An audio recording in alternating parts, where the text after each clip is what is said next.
Welcome to MG9 news. Kurnool జిల్లా గోనెగండ్ల రైతులకు శనగ సబ్సిడీ విత్తనాలు ఎమ్మెల్యే డాక్టర్ బివి జయనాగేశ్వరరెడ్డి పంపిణీ చేశారు. సోమవారం మండల కేంద్రమైన గోనెగండ్లలో రైతు సేవా కేంద్రాలలో శనగ సబ్సిడీ విత్తనాలు పంపిణీ కార్యక్రమం ఏర్పాటు చేశారు.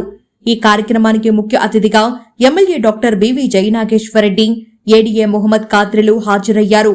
ఈ సందర్భంగా ఎమ్మెల్యే డాక్టర్ బివి జయనాగేశ్వరరెడ్డి మాట్లాడుతూ తెలుగుదేశం పార్టీ రైతు సంక్షేమమే ధ్యేయంగా పనిచేస్తుంది అన్నారు.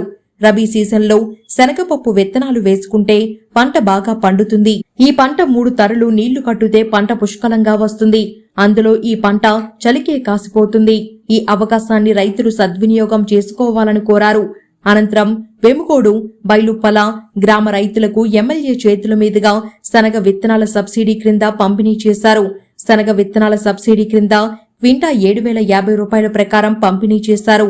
ఈ కార్యక్రమంలో ఏవో హేమలత, సచివాలయ ఉద్యోగులు షఫీ, మహేంద్ర, టీడీపీ నాయకులు, కార్యకర్తలు, అభిమానులు తదితరులు పాల్గొన్నారు. ప్రజాతి దర్బార్ కార్యక్రమం మండల కేంద్రమైన గోనెగండ్లలో స్థానిక భాషా ఫంక్షన్ హాల్లో ఎమ్మెల్యే డాక్టర్ బివి జయనాగేశ్వరరెడ్డి నిర్వహించారు. మండలంలో ఉండే సమస్యలను ఆర్జీ రూపంలో ప్రజలు వ్రాసి ఇచ్చారు. ఈ ఆర్జీలను ఎమ్మెల్యే స్వీకరించారు.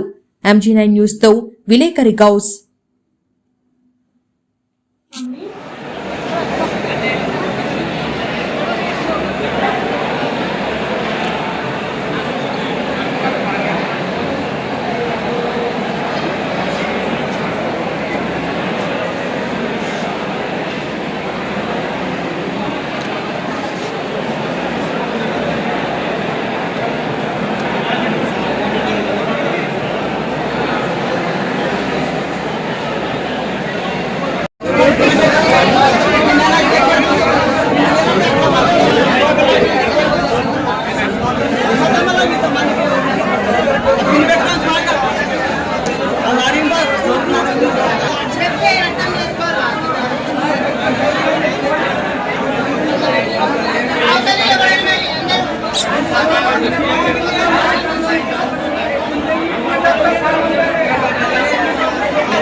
దాని వల్లనే మనకే తెలియకుండా మన వాళ్లకు డెంగ్యూ జ్వరాలు వచ్చేటువంటి పరిస్థితి. దానికి మన ప్రభుత్వం అధికారంలోకి వచ్చిన తర్వాత ఏఎన్ఎంలని, ఆశా వర్కర్లని ప్రతి మంగళవారం, ప్రతి శుక్రవారం ఇంటింటికి పంపుతున్నాం. ఎంతమందికి తెలుసు? నేను ఎందుకు చెప్తున్నా ఈ మాట అంటే, మన ప్రభుత్వం వచ్చిన కొన్ని కీలకమైన వ్యవహారాలు మనం అన్ని ఇంటింటికి, గ్రామానికి పంపుతున్నాం. ప్రజల ఆరోగ్యాన్ని, ప్రజలకు రైతుల భద్రతకు కానీ, రైతులకు కానీ అందరికీ చేసే మంచి పని. ఈ విషయాలకు సంబంధించి నేను అధికారులకు అది ఎందుకు చెప్తున్నాను ఇప్పుడంటే, ఈ పంపిణీ విత్తనాల పంపిణీలో కూడా మీరు ఇన్ఫర్మేషన్ ఇవ్వండి. ఎన్ని కేజీలు, ఎన్ని క్వింటాలు, ఎక్కడి నుంచి అలాంటి ఇప్పుడు 870 టోటల్ గా ఏదైతే వ్యవసాయ రంగానికి కొంత పూతలు దొక్కించే విధంగా చంద్రబాబు నాయుడు గారు ముఖ్యమంత్రి వర్యులు వారి ఆదేశాల మేరకు ఈ రోజు మా ఎమ్మెల్యేనూరు నియోజకవర్గంలో గోనెగండ్ల మండలంలో ఈ కార్యక్రమాన్ని ప్రారంభించే అవకాశం కల్పించినందుకు, అదే విధంగా ఈ రోజు మళ్ళీ ఇక్కడ ఉన్నటువంటి నాయకులు కావచ్చు, కార్యకర్తలు కావచ్చు, గోనెగండ్ల మండల ప్రజలు కావచ్చు, ఈ యొక్క విత్తనాల పంపిణీని ఎమ్మెల్యే హోదాలో ఇచ్చే అవకాశం కల్పించినటువంటి వారికి మీ అందరికీ మరొకసారి పేరు పేరున ధన్యవాదాలు, పాదాభివందనాలు తెలియజేస్తూ ఈ యొక్క కార్యక్రమాన్ని ప్రారంభిస్తున్నాం. ఇక్కడ ఉన్న రైతులు, ఇక్కడ ఇంకొక చిన్న రిక్వెస్ట్ ఏమంటే అధికారులు కూడా, మా అగ్రికల్చర్ ఆఫీసర్ గారు కూడా మండలంలో